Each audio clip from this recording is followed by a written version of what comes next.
오늘 우리에게 주신 하나님의 말씀 보도록 하겠습니다. 오늘 우리에게 주신 하나님의 말씀은 마태복음 5장 33절에서 37절까지입니다. 마태복음 5장 33절로 37절까지 말씀입니다. 귀하신 하나님의 말씀 받들어서 읽도록 하겠습니다. 또 옛사람에게 말한 바 헛맹세를 하지 말고 내 맹세한 것을 주께 지키라 하였다는 것을 너희가 들었으나 나는 너희에게 이르노니 도무지 맹세하지 말지니 하늘로도 하지 말라. 이는 하나님의 보좌이며 땅으로도 하지 말라. 이는 하나님의 발등상이며 예루살렘으로도 하지 말라. 이는 큰 임금의 성임이요 내 머리로도 하지 말라. 이는 내가 한 터럭도 희고 검게 할 수 없음이라. 오직 너희 말은 옳다 옳다 아니라 아니라 하라. 이에서 지나는 것은 악으로부터 나느니라. 아멘. 이 말씀은 살아계신 하나님의 말씀입니다.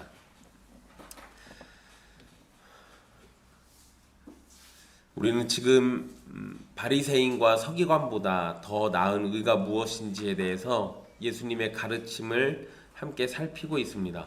지금까지 우리가 살펴본 내용은 살인, 간음, 이혼의 문제였습니다. 그리고 오늘은 이제 맹세에 관한 말씀을 함께 살펴보게 됩니다. 살인, 간음, 이혼의 문제는 이웃들, 곧 사람들 사이에서 일어나는 일들인데 하지만 그 이면에는 하나님과 관련된 문제이기도 합니다. 살인은 하나님의 형상을 해치는 일입니다. 간음은 하나님의 백성으로 우리에게 요구되는 순결의 문제가 있는 거고, 이혼은 하나님의 짝지어 주심을 전면으로 도전하는 행위입니다. 이제 오늘 살필 맹세에 관한 문제도 마찬가지입니다. 그러니까 단순히 사람들 사이에서의 문제만이 아니라 이 문제들은 결국에는 하나님에게로 향하게 되어 있다는 겁니다. 예전이나 지금이나 사람들은 자신의 말의 신빙성을 입증하기 위해서 맹세라는 것을 사용합니다. 그런데 이것을 잘못 사용하면 하나님을 욕보이는 행위가 되는 겁니다. 예수님께서 유대인들이 들은 말씀을 언급하시는데 33절의 내용이죠. 헛맹세를 하지 말고 내 맹세한 것을 주께 지키라. 이렇게 말씀하셨는데요. 여러분, 구약 성경에는 이러한 구절이 없습니다. 그러니까 구약 성경 어느 한 구절에 딱 나오는 말씀은 아닌데, 이 말씀들은 출애굽기 20장 7절, 레위기 19장 12절, 민수기 30장 2절, 신명기 23장 21절로 23절 여기에 나와 있는 말씀을 요약해서 사용한 표현으로 보입니다. 그러니까 지금 예수님이 이렇게 헛맹세를 하지 말고 내 맹세한 걸 주께 지키라 라는 말을 너희가 들었다 라고 이렇게 얘기를 하시지만, 실제로 이거는 성경에서 이렇게 명확하게 말한 표현은 없다라는 거예요. 대신에 성경 여러 구절들을 요약해 가지고 바리새인이나 서기관들이 이런 식으로 가르쳤다라는 겁니다. 구약 성경에서는 맹세가 자주 나오는데요. 맹세는 긍정적으로 사용된 경우가 있고, 또 거짓된 맹세나 서원에 관해서는 형벌을 내리기도 했습니다.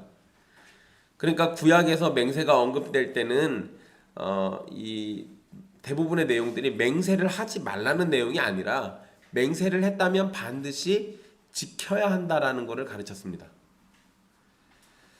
예수님이 언급하신 것처럼 거짓 맹세, 헛맹세 하지 말고 맹세한 것을 지키라는 말은 역시나 틀린 말은 아닙니다.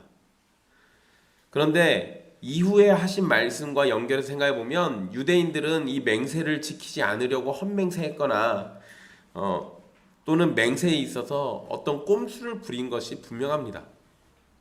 그래서 이제 그게 무엇인가를 함께 살펴보려고 해요. 이 예수님 당시에 유대인들 사이에 맹세에 대한 문제들이 있었는데요. 일단 첫 번째로 유대인들은 지킬 생각이 없는 맹세를 너무나 쉽게 했다라는 거예요. 그리고 또 곤란한 상황을 피하기 위해서 회피의 목적으로 맹세하는 경우도 있었습니다. 그런데 이거는 굳이 유대인들만 그러는 건 아니죠. 여러분들도 어렸을 때 이런 거 잘 하셨잖아요. 이건 원래 어느 민족이나 어디나 사람들이 있는 곳에는 이런 게 항상 있습니다.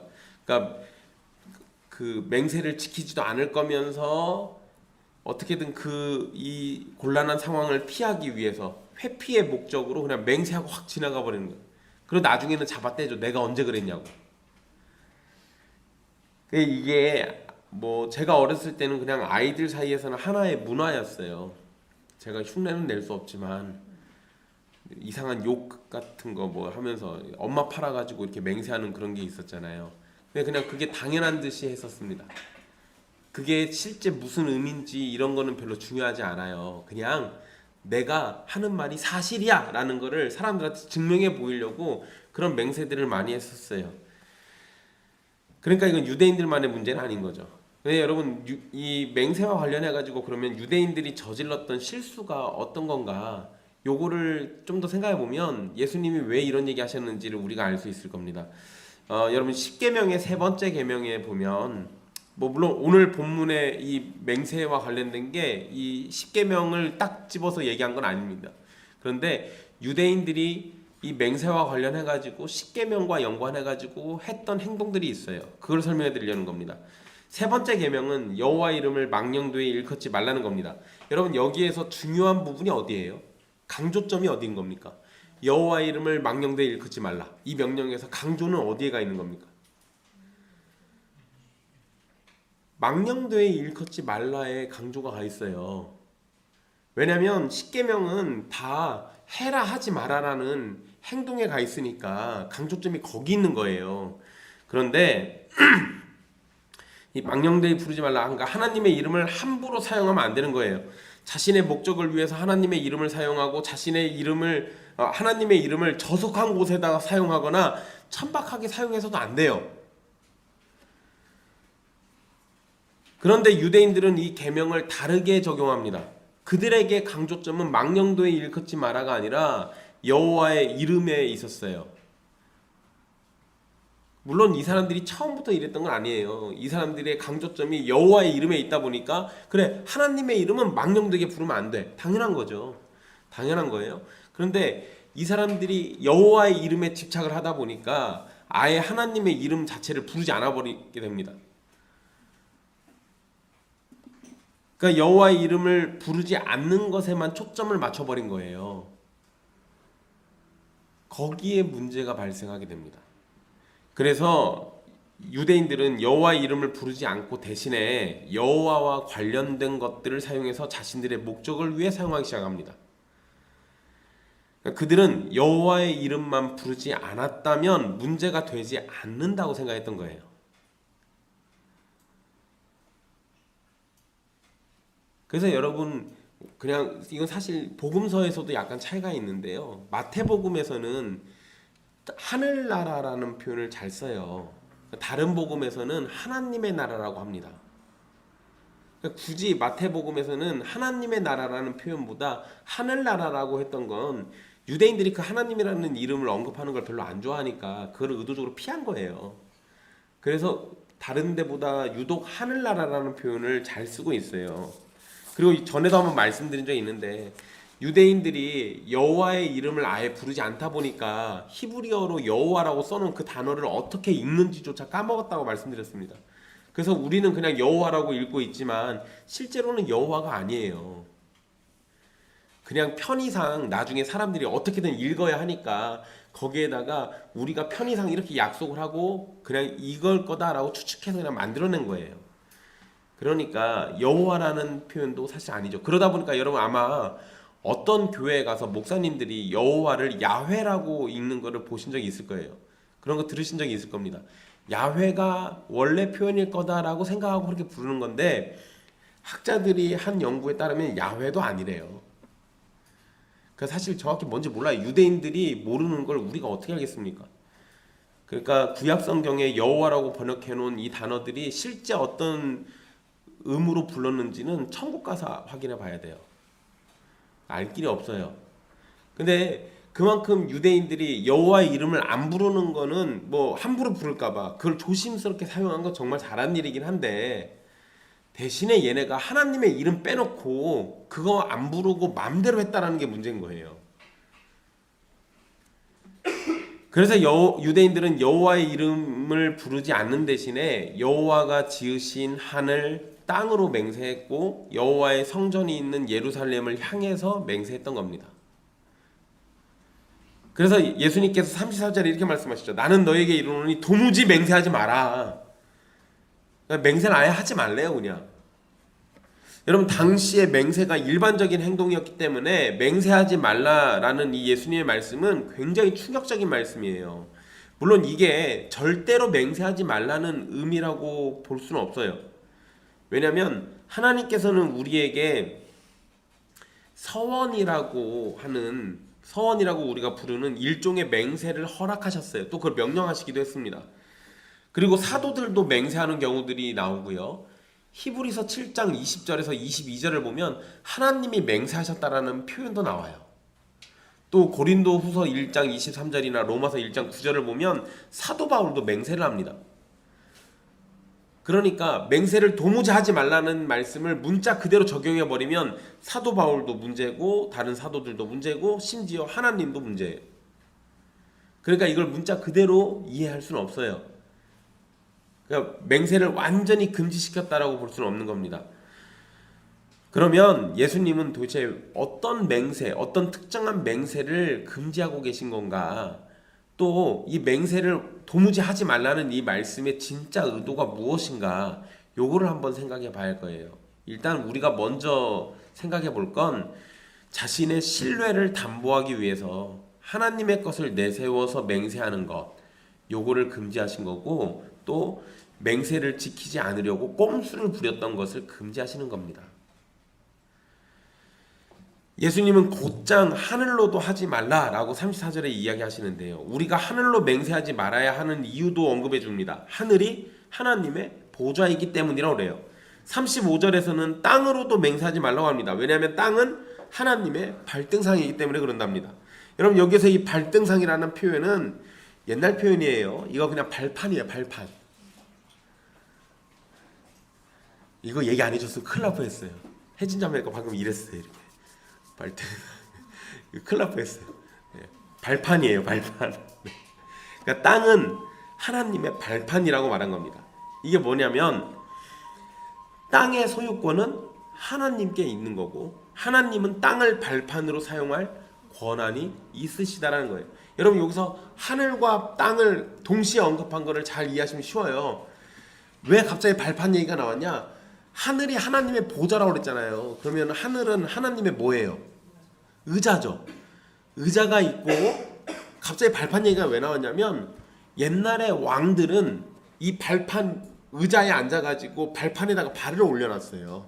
그러니까 의자에 앉기 위해서는 발판을 밟고 올라가서 거기에 의자에 착석을 하고 발판에 발을 올려놨습니다. 그러면 상대적으로 보세요. 그냥 의자에 앉는 것보다 발판 위에 또 의자가 있는 거니까 밑에 사람들보다 훨씬 더 높은 위치에 있는 거잖아요. 그러니까 옛날에 임금들을 우러러보게 만들려고 의도적으로 이렇게 높여놨어요. 그러니까 그거를 지금 여기다가 적용해 놓은 겁니다. 그러니까 하늘은 하나님의 의자고 이 땅은 하나님의 발판인 거예요. 소유권이 다 어디에 있어요? 하나님에게 있어요. 요 얘기를 하는 겁니다. 그래서 지금 이렇게 언급을 해주고 있는 거예요. 여러분, 땅이 방금 누구 거라고 제가 말씀드렸습니까? 하나님의 것. 사람은 땅을 자기 마음대로 할 권한이 없어요. 설령 여러분, 근데 우리 땅의 주인들이 있잖아요. 여러분들 땅 가지고 계시죠? 죄송합니다. 네. 없을 수도 있죠. 네.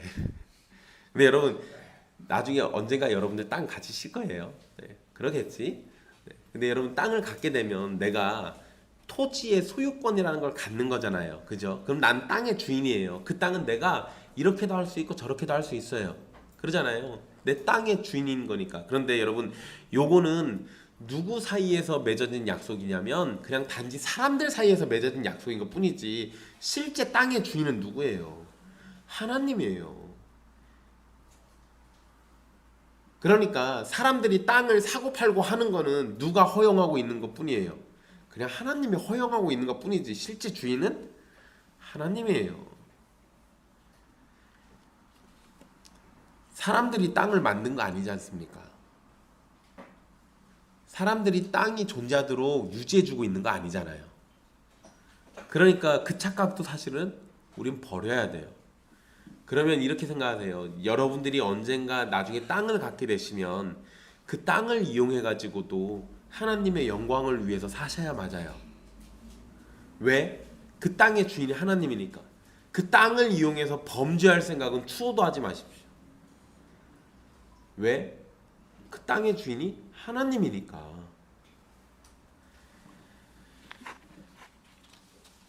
하늘과 땅을 지으신 분은 하나님이시고 하늘과 땅의 주인도 사람이 아닌 하나님이시기 때문에 사람이 하늘과 땅을 사용해서 맹세하는 것은 불법입니다. 애초에 불가능한 거예요. 해서는 안 되는 거였어요. 이사야 66장 1절에 하나님은 이렇게 말씀하셨어요. 하늘은 나의 보좌요 땅은 나의 발판이니라고 하셨습니다. 그러니까 아마 예수님이 이 말씀을 인용해서 이 표현을 쓰신 것 같아요. 하늘과 땅의 주인은 하나님이신 게 분명하죠. 하나님만이 하늘과 땅을 마음대로 이용하실 권리와 권한이 있는 겁니다.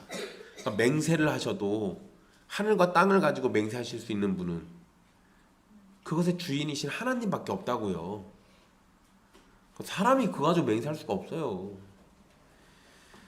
예루살렘으로도 맹세하지 말아야 할 건 크신 임금의 성이기 때문이라고 말씀하십니다. 이 표현은 시편 48편 2절에 큰 왕의 성이란 말씀이 나오는데 예수님이 이걸 인용하신 걸로 보여요. 하나님께서 자신의 임재를 허락하신 곳이 예루살렘 성전입니다. 그러니 이곳을 이용해서 맹세하는 것도 하나님의 것을 자신의 것처럼 사용하는 것이 돼요. 그러니까 예루살렘 성으로도 맹세하면 안 돼요. 여러분 재미난 건 원문에서는 우리 성경에서는 예루살렘으로도 하지 말라 이렇게 돼 있잖아요. 근데 원문의 표현대로 하면 예루살렘을 향하여 하지 말라예요. 그러니까 뭐 예루살렘을 이용해 가지고 이렇게가 아니고 예루살렘을 향해서 그쪽을 바라보면서 이렇게 맹세를 하거나 이런 것들도 금지했던 걸로 보입니다. 여러분 하늘과 땅과 예루살렘의 주인은 사람이 아니라고 방금 말씀드렸어요. 그래서 이것을 이용해서 맹세하면 안 된다라는 게 예수님의 말씀인데 예수님은 사람이 자신을 이용해서 맹세하는 것도 하지 말라고 말씀하십니다. 36절을 보면 내 머리로도 하지 말라라고 말씀하시잖아요. 자기 머리로 맹세한다라는 것, 이거는 자신이 맹세를 지키지 못했을 때 어떻게 하겠다는 겁니까? 내 머리를 두고 맹세했어요. 이거 어떻게 하겠다는 거예요? 이거 또 이거 뺄 수는 없잖아요. 네. 그러니까 목숨을 주겠다라는 의미가 있죠. 머리로 한다는 얘기는 내 목을 걸고 할게 이런 의미랑 비슷한 거예요. 그러니까 내 목숨을 너에게 걸고 내가 맹세하겠다 이런 건데 여러분 사람은 자기 머리카락의 색깔도 마음대로 바꿀 결정권이 없어요. 그러니까 예수님이 지금 그래서 머리카락이 희고 검게 하는 것도 안 된다고 하잖아요. 니네 그것도 안 되잖아. 할 수 없잖아. 그러니까 너희의 머리로도 맹세하면 안 돼 라고 얘기하는 거예요. 뭔 소리예요? 여러분 머리카락이 염색 얘기하는 거 아니에요. 목사님 요새는 염색으로 제 맘대로 할 수 있습니다 하는데 여러분 그거 말고 자연적으로 내가 가만히 앉아가지고 내 머리카락을 흰색으로 검은색으로 바꿀 수 없잖아요. 그거는 하나님이 정하신 때가 되면 내 머리에서 흰 머리가 나오고 정하신 때가 되지 않았으면 검은 머리가 나오고 또 어떤 경우는 어린애인데도 흰머리 나오는 애들도 있잖아요. 그러니까 하나님이 정하신 거예요. 그거는 내가 이렇게 저렇게 할 수 있는 게 아니라고 애초에. 그러니까 결국 나는 머리카락 하나조차도 색깔을 결정할 수 있는 권한이 없어요. 그러면 사람의 목숨도 누구 손에 있는 거예요? 하나님께 있는 거지. 그것도 내 마음대로 할 수 있는 게 아니라고요. 애초에 그런 결정권이 없어요. 그러니까 여러분 이 말씀을요, 요 본문과 상관없이 요것만 가지고 여러분들에게 다른 얘기 해드리면 여러분들은 여러분들의 삶을 낭비할 권한이 없어요. 여러분들의 목숨이 누구 거니까? 하나님의 거니까. 여러분들은 여러분들의 인생을 여러분 마음대로 살 수 있는 권한도 없어요. 왜? 여러분들의 인생 자체가 애초에 하나님 거니까. 그럼에도 여러분들의 삶의 결정권을 여러분들의 손에 맡겨두신 건 감사할 일인 거예요. 근데 그 결정권을 또 내 마음대로 막 쓰면 하나님께 도전하는 꼴이 돼요.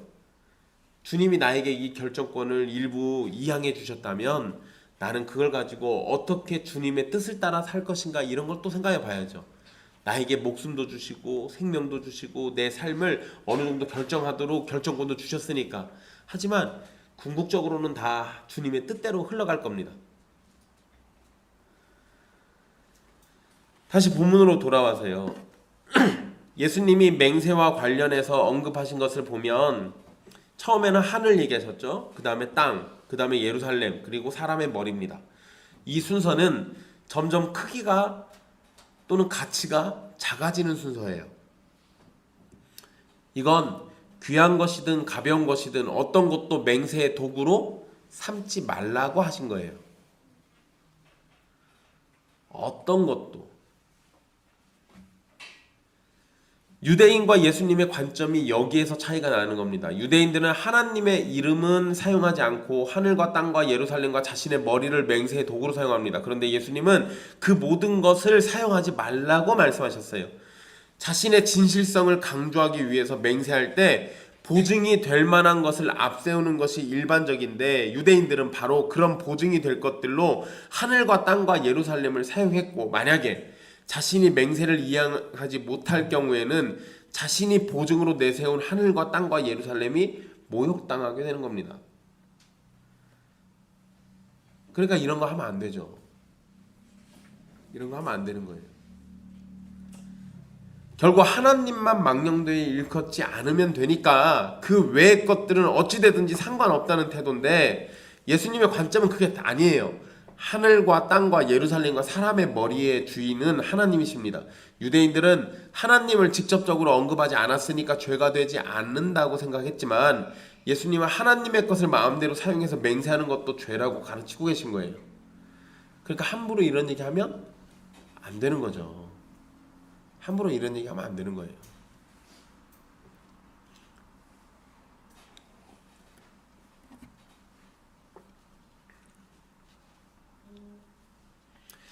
예수님은 우리가 가질 자세를 37절에서 설명하고 계신데요. 오직 너희 말은 옳다 옳다, 아니라 아니라 하라. 이에서 지나는 것은 악으로부터 나느니라. 이렇게 말씀하십니다. 맹세를 하고 담보를 내세워야만 말의 진실을 증명하는 것이 아니라, 진실하고 솔직한 삶을 살아서 예 또는 아니요라고 말하는 것으로도 진실을 증명할 수 있어야 하는 거예요. 이것을 지나치는 것은 악으로부터 나는 것이라고 말씀하시는데, 여러분 여기에서 이 악이라고 번역된 단어는 악한 자라고도 번역할 수 있습니다. 악한 자라고 번역하면 이거 누구를 가리키는 것 같아요? 마귀.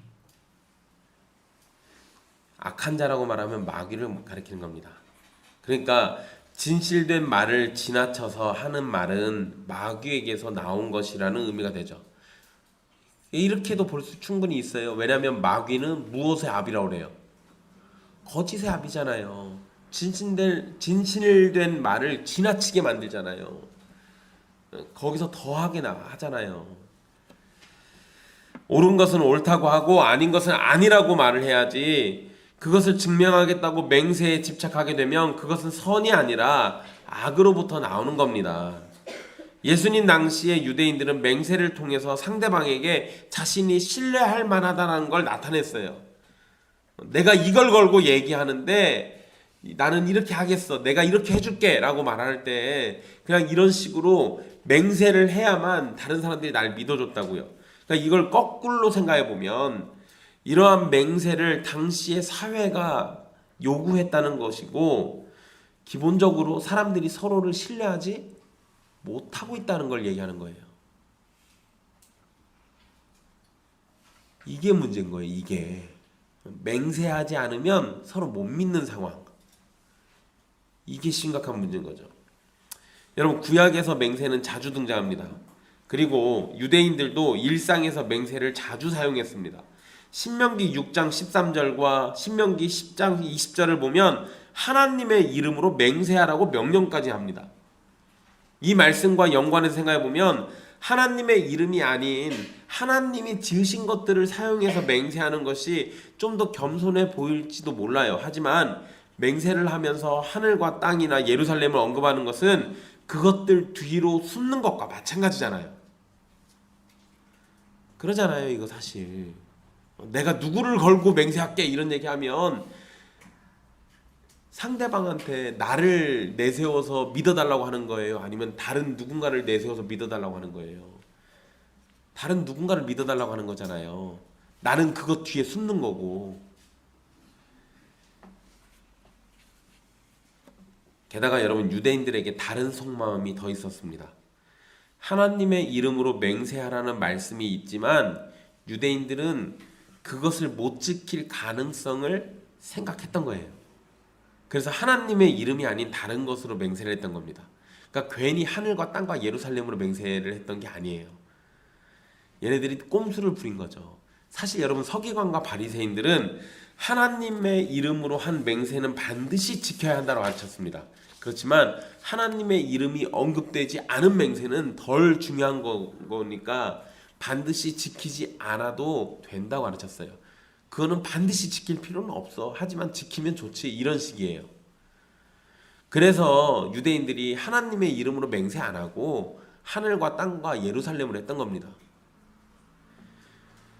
그러니까 여러분, 여호와의 이름을 망령되게 부르지 않으려는 의도도 있었지만 본인들이 맹세를 지키지 못했을 때를 피하기 위한 수단으로 다른 것을 사용했던 거예요. 그래서 마태복음 23장 16절과 18절을 보면요, 거기에서는 유대인들이 성전과 제단으로 하는 맹세도 나온다고 예수님이 얘기를 하세요. 여러분, 성전하고 제단으로 맹세하는 게 무슨 의미가 있어요, 사실?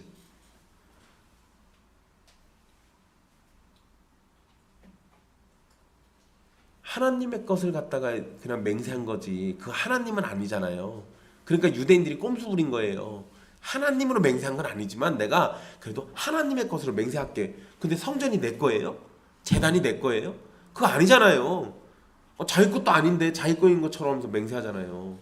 그러니까 어떤 식으로든 하나님의 이름은 피하려고 했던 거예요, 얘네가.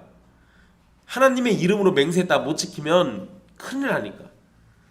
그렇지만 하늘이든 땅이든 이 세상에 하나님의 소유가 아닌 것이 없어요. 그렇기 때문에 우리가 다른 무엇으로 맹세하더라도 결국 하나님과 연관되게 되어 있습니다. 맹세한 것을 지키지 않을 핑계로 하나님이 아닌 다른 것으로 맹세한다는 것은 사람의 꼼수지만 모든 것의 주인이신 하나님으로 인해서 결국 사람은 맹세한 것을 반드시 지켜야 하는 거예요.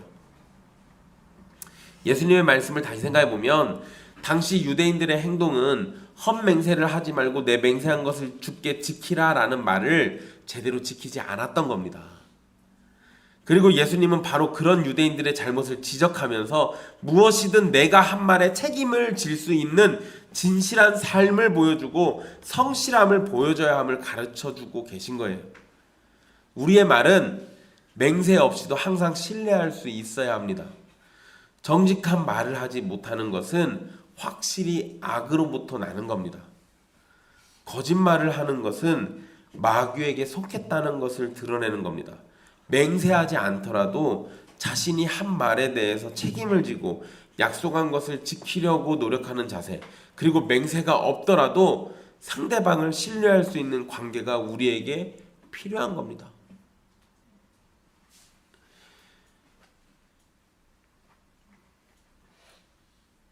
그런데 사실 이런 사회와 자세는 예나 지금이나 존재하지 않습니다. 그냥 맹세 없어도 상대방의 말을 신뢰할 수 있으면 얼마나 좋겠어요. 또 내가 어떤 맹세를 하지 않더라도 상대방이 나를 믿어주면 얼마나 좋겠어요. 그런데 옛날이나 지금이나 이런 세상은 있지 않아요. 왜냐하면 거짓의 아비인 사단이 우리가 사는 세상을 거짓과 속임이 판을 치도록 만들고 있기 때문에 그래요. 참 슬픈 일이죠. 그래서 여전히 우리는 무엇인가를 보증으로 맹세를 일삼게 됩니다. 그러나 주님의 말씀을 기억하셔야 돼요. 세상이 그렇게 하더라도 우리는 옳은 것은 옳다고 말하고 아닌 것은 아니라고 말을 하는 사람이어야 합니다. 그리고 내가 약속한 것에 대해서는 반드시 지키는 사람이 되어야 합니다. 정말 중요한 일이에요. 정말 중요한 일이에요. 여러분, 제가 예전에 거짓말쟁이한테 속아가지고 한 200만 원 정도를 사기당한 적이 있어요. 그때 그 거짓말쟁이가 저한테 맹세했습니다. 그래서 제가 그 맹세 하지 말라고 그랬는데, 아유 그런 맹세 하지 마세요 했는데, 그냥 맹세를 받을 걸 그랬나. 그 거짓말쟁이가 저 신학교 여기 한의장신대 다닐 때 거기에 와가지고 자기 주민등록 등본까지 보여주면서 자기가 진실한 사람이라는 걸 이렇게 보여주더라고요. 근데 믿음은 안 갔어요. 믿음은 안 갔는데 50만 원만 있으면 자기가 다시 재기해서 살 수 있을 것 같다는 말에 제가 속아가지고, 그래서 그때 2단 세미나 다니면서 벌었던 돈을 더 얹어가지고 돈을 줬거든요. 그러면서 대신에 제가 한마디 더 붙여놓은 게 있어요. 이 사람이 자기가 하나님의 이름으로 맹세한다고 자꾸 이런 소리 하길래 그 맹세하지 말라고 제가 막 말렸거든요. 맹세는 하지 말고 대신에 내가 기도와 저주를 선언해 줄 테니까 잘 듣고 가라고. 저한테 분명히 예수님 잘 믿을 거라고 했거든요. 그래서 예수님 꼭 잘 믿게 해달라고 제가 기도를 했어요. 근데 혹시 이 사람이 저를 속여가지고 거짓말을 하거든 주께서 성경에 있는 모든 저주를 더하여서 이자를 책망하시고 반드시 주의 심판이 있음을 친히 보여주소서 했는데, 얘가 옆에서 아멘 하더라고요. 그래서 돈 줬어요. 그래. 그랬더니 그리고 제가 얘를 서울 사람이라고 해서 제가 서울 가는 기차표를 끊어가지고 기차를 태워서 보냈습니다. 서울로. 그러고는 그 뒤로 연락이 없었어요. 근데 제가 한일장신대에서 수유리에 있는 한신대학원으로 갔을 때, 서울에 있는 대학원 갔을 때 제 룸메이트가 어떤 사람을 만났는데 아무래도 형이 해결해 줘야 할 것 같다고 하면서 얘기를 하는데, 어디서 많이 들은 얘기예요. 혹시 그 사람이 너한테 주민등록번 보여주디? 그랬더니 얘가 사진을 찍어왔더라고요. 오! 하면서 이거 보여주는데 그 사람이야. 도와주지 말고 가서 주의 저주가 너에게 임했다고 꼭 얘기해줘. 여러분, 그 사람이 그렇게 맹세를 했는데도 그 얘기를 안 지켜가지고 사실 마음의 상처가 굉장히 컸어요. 그냥 제가 반은 안 믿었거든요. 사기꾼인 것 같은데 라는 생각도 너무 들었고. 근데 도와달라고 하고 자꾸 하나님 이름을 자꾸 언급하는데 제가 안 도와줄 수가 없어가지고 진짜 큰 맘 먹고 도와준 거였는데, 그때 상처를 좀 크게 받았습니다. 그래서 그 뒤로는 누가 돈 도와달라고 이렇게 찾아오거나 하면 제가 안 도와줬어요. 잘. 근데 최근에 어떤 분이 또 전화를 와가지고 도와달라고 했는데 이분은 맹세는 안 하더라고요. 맹세 안 하고 하길래 그래서 도와드렸습니다. 그랬더니 돈을 갚겠다고 했는데 안 갚더라고요. 그래서 또 당했나 했는데 며칠 전에 돈 좀 들어왔어요. 맹세는 안 해요. 대신에 이분은 목사님 아들이라고 저한테 얘기하더라고요. 그래도 목사 아들한테까지 사기당하면 제가 진짜 상처를 크게 받을 것 같은데. 네, 여러분, 아니 근데 만약에 설령 이걸로 또 상처받아도요, 그리스도인들은 누군가를 돕거나 누군가가 도와달라고 손을 내밀 때 그것을 외면하는 자리에 서 있으면 안 돼요. 내가 형편이 좀 어렵고 힘들고 그런 걸로 상처가 많다 하더라도 우린 주님의 말씀을 따라서 열심히 선을 베풀고 남들을 도우려고 하고 하는 게 맞아요. 근데 여러분, 이런 맹세가 우리를 속이는 일들이 반복되더라도 그런다고 우리도 거꾸로 그럴 필요는 없잖아요. 우리는 반대로 자꾸 살아야죠. 맹세가 깨지는 세상이어도 나는 내가 뱉은 말을 지키는 사람으로서 하나님의 백성으로 마땅한 그런 삶을 보여줘야 한다라는 거, 이런 것들을 자꾸 생각해야 하지 않겠습니까? 그래서 제가 그냥 잠깐 제 얘기를 좀 해드렸어요. 여러분, 우리의 말은 맹세 없이도 항상 신뢰할 수 있어야 합니다. 그게 우리한테 정말 요구되는 거예요. 여러분, 제가 앞에서 잠깐 언급해 드렸는데 신명기 6장 13절하고 신명기 10장 20절에서는 하나님의 이름으로 맹세하라고 말씀했다라고 말씀드렸잖아요. 근데 여러분, 거기에서 왜 하나님의 이름으로 맹세하라고 명령을 하셨냐면, 맹세하는 사람의 진실됨을 강조하고 말한 것을 반드시 지키라고, 그래서 하나님의 이름으로 맹세하라고 시켰던 거예요. 맹세한 걸 반드시 지키라고. 누구한테 그런 거 명령 줬겠습니까? 신명기니까 이스라엘 백성들이잖아요. 그러면 하나님의 백성들은 맹세한 건 반드시 지켜야 한다라는 거를 우리한테 명령하고 가르치고 있는 거예요. 예수님의 가르침은 이러한 말씀의 의도를 부정하거나 금지하고 있는 게 아니에요. 원래 구약의 가르침과 동일하게 진실한 말을 할 것, 그리고 말한 것은 반드시 지킬 거라는 걸 지키라는 것을 우리한테 요구하는 겁니다. 맹세를 지나치게 사용하는 사람의 말은 진실성에 대해서 의심받게 되는 거예요. 맹세가 필요하다고 말하는 바리새인과 서기관보다 더 나은 의는 맹세가 없어도 진실함을 증명할 수 있는 삶에서 나오는 겁니다. 하지만 주님의 말씀을 따라 생각해 보면 우리는 우리의 부족함과 죄악됨을 다시 보게 돼요. 잘 생각해 보세요. 바리새인과 서기관들은 우리한테 맹세해가지고 지켜라, 헛맹세는 하지 마라 이렇게 얘기하잖아요. 근데 예수님은 뭐라고 가르치시는 거예요? 맹세가 없어도 너희들이 한 말은 무조건 지켜라 이거잖아요. 우리는 옳은 것은 옳다고 말하고 아닌 것은 아니다라고 말하라고 예수님이 얘기하셨는데, 사실 우리는 옳은 것을 옳다고 말할 능력도 아닌 것을 아니라고 말할 능력도 부족합니다. 여전히 우리는 거짓된 맹세를 일삼고 굳게 약속했지만 지키지 못해서 거짓말쟁이가 되는 때가 허다해요. 우리가 이렇게 약속을 지키지 못하게 되는 경우들이 자주 발생하는 건 우리의 무능력과 타락이 우리에게 있기 때문에 그래요. 당장 생각에는 내가 할 수 있을 것이라고 생각해서 맹세하고 약속합니다. 그러나 우리는 하나님의 도우심이 없이는 1분 1초도 살아갈 수 없는 존재들이잖아요. 또 내가 생각했던 일들이 내 생각과는 다르게 진행되어서 약속을 못 지키는 경우들도 많습니다. 우리는 이 모든 일들을 내 생각대로 이끌 능력이 없기 때문에 맹세를 온전히 지킬 수 없는 거예요. 그러니까 우리가 할 수 있는 건 뭐예요? 그냥 옳으면 옳다, 아니면 아니다 라고 하는 것밖에 없는 겁니다. 그런데 그조차도 우리는 사실 제대로 못한다고요. 게다가 맹세를 했다가 지키지 못하게 되면 우리는 거짓말하는 사람이 되죠. 거기서 멈추는 게 아니라 우리가 평상시 했던 모든 말들에 대한 신빙성이 떨어지게 됩니다. 그렇게 되면 우리가 가진 복음의 말씀도, 우리가 사랑하는 하나님의 말씀도 사람들에게는 거짓말이 되는 거예요. 그렇게 되면 결국 우리가 믿고 섬기는 하나님까지도 거짓말쟁이의 신이 되고 우리뿐만 아니라 우리의 하나님까지도 손가락질 당하게 되는 겁니다. 그러니 그리스도인은 맹세가 필요 없는 존재여야 해요. 자신의 진실함은 우리를 부르신 그리스도 안에서 삶으로 드러나야 하는 거고, 세상의 소금과 빛으로서 진실함을 나타내며 하나님께 영광을 돌려야 하는 겁니다. 예라는 말과 아니오라는 말로도 사람들에게 믿음직한 존재로 받아들여지는 진실한 삶이 하나님의 백성에게 요구되는 삶입니다. 여러분들 그런 삶을 사십시오. 이제 시선을 돌려서 생각을 해볼게요.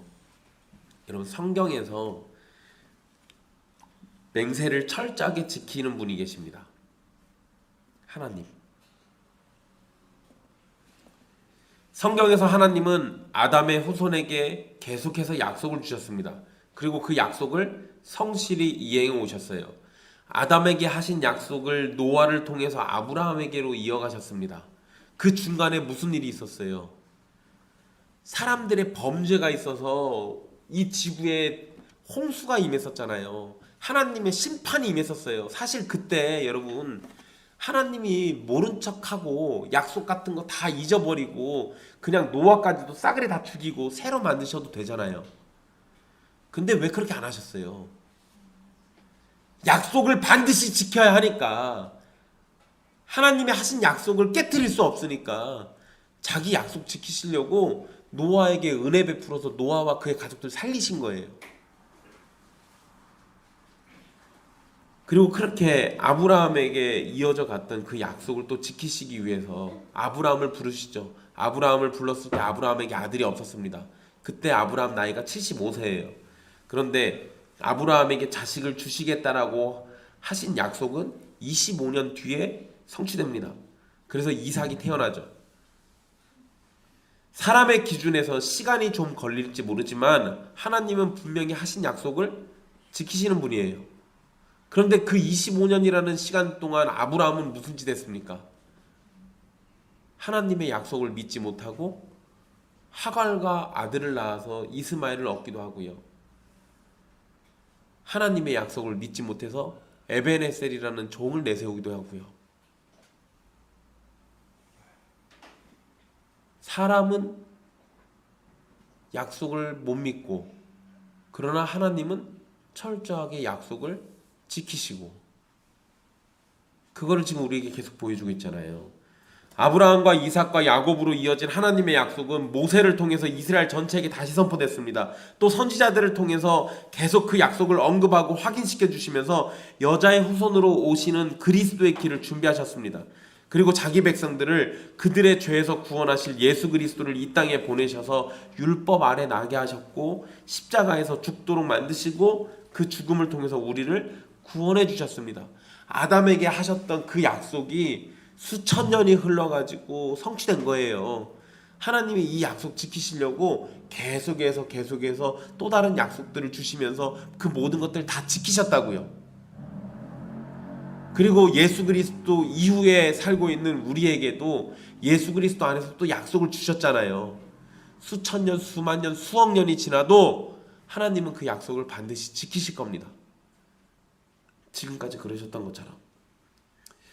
하나님 아버지는 게다가 약속을 지키기 위해서 자신의 사랑하는 독생자 예수 그리스도를 죽이셨습니다. 이러한 하나님을 섬기는 우리가 헛된 맹세와 거짓된 맹세를 일삼을 수 있겠습니까? 아니요. 결코 그래서는 안 되는 겁니다. 그래서 예수님은 그렇게 거짓된 맹세하지 말고 옳으면 옳다, 아니면 아니다 라고 말 안 하는 거예요. 여러분, 교회에서도 헛맹세를 하도록 만드는 경우들이 있습니다. 작정 헌금이나 작정 기도회 같은 거 들어보신 적 있을 거예요. 이런 게 그런 거에 해당하죠. 물론 여러분, 내가 헌금을 얼마 내야겠다, 내가 얼마 동안 헌금을 얼마나 내야겠다 스스로 그렇게 생각하는 거는 나쁜 일 아니에요. 그리고 내가 기도회나 모임에 잘 참석해야겠다 이런 생각 갖는 거는 잘못된 거 아닙니다. 그런데 사실 교회들이 작정 헌금이나 작정 기도회를 만드는 것은 헌금이 잘 거치지 않기 때문에, 또 기도회에 사람들이 잘 참여하지 않기 때문에 그런 것들을 만들어 가지고 하는 겁니다. 근데 여러분, 이런 걸 만드는 것도 문제지만 이런 것을 만들어야만 교회에서 무엇인가를 하려는 성도들도 문제예요. 교회에 성도가 등록하고 교인으로 가입이 된다면 교회에서 헌금 생활에 충실하고 예배와 교회 모임에 성실히 참여하겠다는 다짐을 합니다. 그러니까 약속이죠. 이것도 분명히 일종의 맹세와 같은 거예요. 그런데 그런 약속을 잘 지키지 않아서 교회가 무엇인가를 작정하도록 만드는 것이라면 성도의 잘못이 매우 큰 거예요. 그러니까 그런 거 하는 교회만 손가락질할 게 아니라 그런 걸 해야만 뭔가 하려고 하는 성도들도 심각하게 잘못됐다라는 겁니다. 여러분, 우리 교회에서도 정교인 서약을 하죠. 정교인 서약을 여러분은 잘 지키고 있는가 생각해 보십시오. 정교인 서약서를 2장 서명해서 교회에 한 장 남기고 한 장은 여러분에게 돌려드립니다. 그 서약서 보면서 여러분의 신앙과 신앙생활을 잘하고 교회 앞에서 했던 서약을 지키라고 그렇게 한 거예요. 근데 잘하고 계십니까? 여러분들은 그 약속에 있어서 부끄러움이 없는가 한번 생각해 보십시오. 만약에 서약을 중요하게 생각하지 않고 그냥 옛길교회에 등록하기 위한 과정 중에 하나로만 생각했다면 여러분은 헛맹세한 거고 하나님과 교회 앞에서 악으로부터 난 행동과 생각을 한 겁니다. 정교인들은 여러분이 했던 서약을 기억하고 지키기를 힘쓰십시오. 그것이 예수님의 말씀을 지키는 겁니다. 사랑하는 형제자매 여러분, 맹세를 해야만 사람들이 믿어주는 사람이 되지 마십시오. 여러분을 아는 사람들의 입에서 그 사람은 진실하고 믿음직한 사람이라는 평가가 나오도록 사십시오. 왜냐하면 우리를 구원하시고 우리의 주인이 되시는 예수님께서는 진실하고 믿음직한 분이시기 때문에 그렇습니다. 또한 성령 하나님께서 주시는 은혜는 우리를 진리 가운데로 이끌고 진실한 존재가 되어가도록 이끄는 분이시기 때문에 그래요. 여러분의 말을 꾸미기 위해서 맹세를 사용하는 일을 버리십시오. 우리는 말과 행동이 일치해야 하는 그리스도인들입니다. 우리는 그렇게 말과 행동이 언제나 동일하신 하나님을 믿고 섬기는 사람들입니다. 그래서 우리는 온갖 화려한 말들로 꾸미는 맹세가 아니라 신실한 말과 그에 따른 행동을 보여야 할 신자라는 거예요. 우리들의 삶이 헛된 맹세로 넘쳐나는 삶이 아니라 신실한 말과 행동으로 하나님 앞에 온전함을 나타내는 삶이 되기를 간절히 바랍니다. 기도하겠습니다.